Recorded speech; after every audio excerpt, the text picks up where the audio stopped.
আজকে আমি action king রোবা charger Martin মুভিটা দেখলাম। তো এই মুভিটা হচ্ছে প্রায় 120 কোটির মতো খরচ করে হচ্ছে মাত্র এস্টিমেট বক্স অফিসে কালেকশন করছে 25 থেকে 30 কোটি হবে। তো মুভিটা রিলিজ হয়েছে হচ্ছে অক্টোবরে, তখন আমি খুব ব্যস্ত ছিলাম, দেন দেখা হয় নাই। এখন নভেম্বর মাসে আইসা হচ্ছে আমি এই মুভি দেখতেছি। যদিও তখন তাড়াহুড়া করি নাই এজন্য যে মুভিটা, কারণ হচ্ছে মুভির ট্রেইলার দেখে এক্সপেকটেশনটা অনেক বেশি হাই হয়ে গেছে।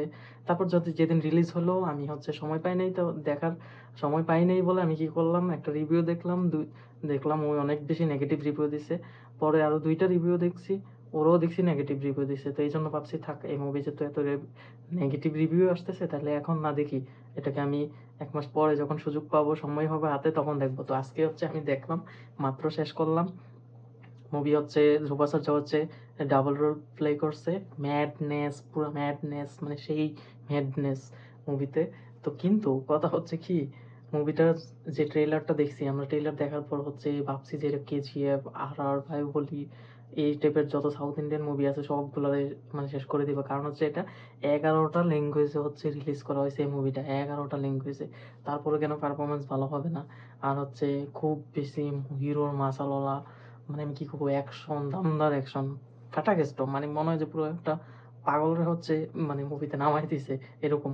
তো এটা ট্রেলার দেখে মনে হয়েছে যে ব্লকবাস্টার হবে সেই মুভিটা। আর মুভিটা তো হচ্ছে কেজিএফ ইন্ডাস্ট্রির মুভি, তো সবাই প্রত্যাশা করছে হয়তো এরকম ক্ল্যাশ হতে পারে খুব বেশি, সবাই বলতো কোনটা বেটার, এরকম কিছু।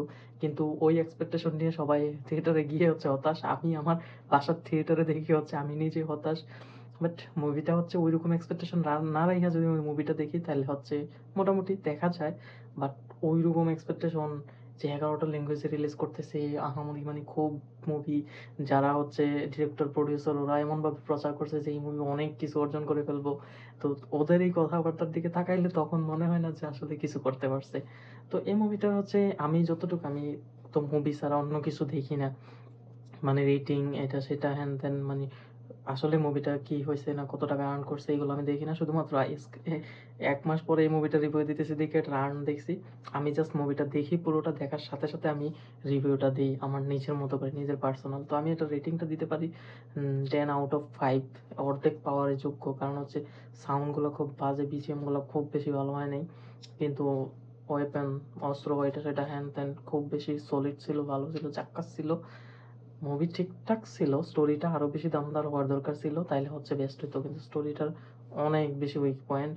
তারপরও আমি বলি আপনারা দেখবেন, যদি হচ্ছে হাতে অনেক বেশি সময় থাকে তাহলে মুভিটা দেখতে পারেন। যে পাগলামি করতেছে, ইচ্ছা মতো মারামারি, যে যেমনি পারে একটা পাগল মারামারি করতেছে, তাইলে অবশ্যই মুভিটা দেখেন, কোনো সমস্যা নেই। কিন্তু ওই আপনি একটা মাস্টারপিস মুভি দেখতেছেন, দেখবেন এরকম সময় নিয়ে বসবেন, তাহলে হচ্ছে হতাশ হবেন আমার মতো।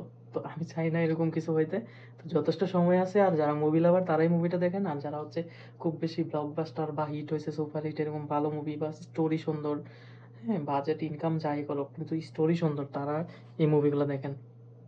এই মুভিটা স্কিপ করবেন, তারা তারা এই মুভি দেখার দরকার নেই। ধন্যবাদ সবাইকে।